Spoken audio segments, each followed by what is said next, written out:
Elhamdülillah ve salatu ve selamu ala Resulillah. Amma ba'd. Allah Taala Kur'an-ı Kerim'de aytat: "Yahluqullahu ma yasha." Allah Taala özü kalagan nerseleri jaratat. Mına ошол Allah Taala'nın jaratkan nerselerinde bizdin ыйманыбызды дагы өстүрө турган, Allah'tın kudretin bizge көргөзүп берип турган көптөгөн жаныбарлар бар. Ошонун бириси ат. Ат дагы биздин элибиздин коомчулугубузда аттын орду өзгөчө орунду ээлейт. Мисалы, ата-бабаларыбыздан айтылган макал бар: ат адамдын канаты, ат сыйлаган жөө баспайт деген сыяктуу. Мына ошол сыяктуу эле пайгамбарыбыз Мухаммад саллаллаху алейхи ва саллям дагы атка өзгөчө көңүл бурат эле жана эң жакшы ат тууралуу бир канча хадистерди баяндап кеткен. Пайгамбарыбыз саллаллаху алейхи ва саллям айтат: "Ал-хайлу маъкудун ала навасихил хайру ила яумил кияма." Ат анын жанына кыяматка чейин жакшылыктар байланган деген хадистер бар. Жана хадисте эң мыкты аттар тууралуу дагы баяндалган. Себеби аттар дагы өз ара эң жакшысы жана эң мыктысы бар.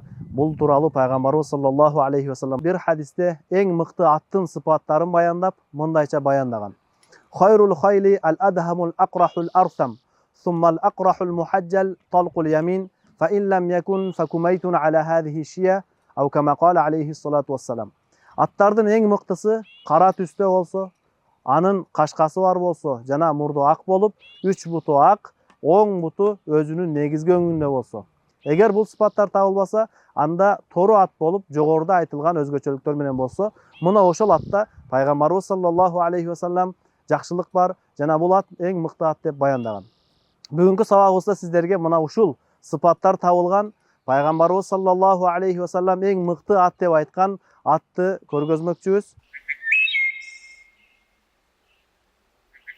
Жогоруда пайгамбарыбыз саллаллаху алейхи ва саллям хайрул хайл, эң мыкты ат деген аттын сыпаттарын бириси ал-адхам, ал кара өңдө болуусу. Бул атка дагы көңүл бура турган болсок, бул атта дагы мына ушул сыпат табылды: кара өңдө. Экинчи сыпат акрах, кашка болуу. Мухаджал деген сөз дагы кашка деген маани билдирет, бирок экөөнүн айырмасы акрах деген бул муштан кичирээк кашка болуш керек.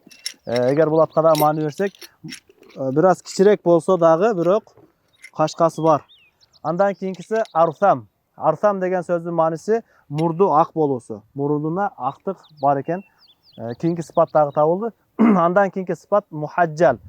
Үч буту ак болуш керек. Себеби башка риваяттарда мухаджалу салас, үч буту ак болуусу баяндалган.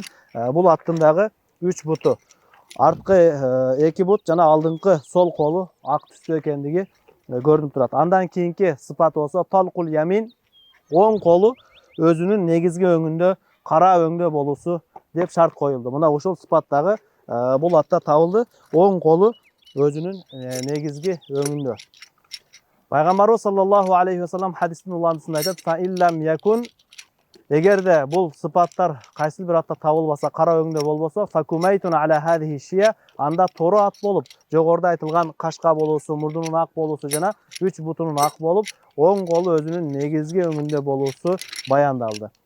Демек, пайгамбарыбыз саллаллаху алейхи ва саллям хадисинде аттарга дагы маани берип, эң мыкты аттын кандай тандоо жолдорун дагы баяндап кетти. Албетте бул ушул эле аттарда жакшылык болуп, ушул эле аттар эң мыкты ат болуп, калган аттар жакшы эмес деген маани эмес. Албетте бул сыпаттар табылбай туруп дагы ат мыкты болуп калышы мүмкүн. Демек, ат тандап жатканда ушул нерселерге дагы көңүл бурса, бул дагы пайгамбарыбыз саллаллаху алейхи ва саллямдын бизге айтып кеткен осуяттары, насааттары.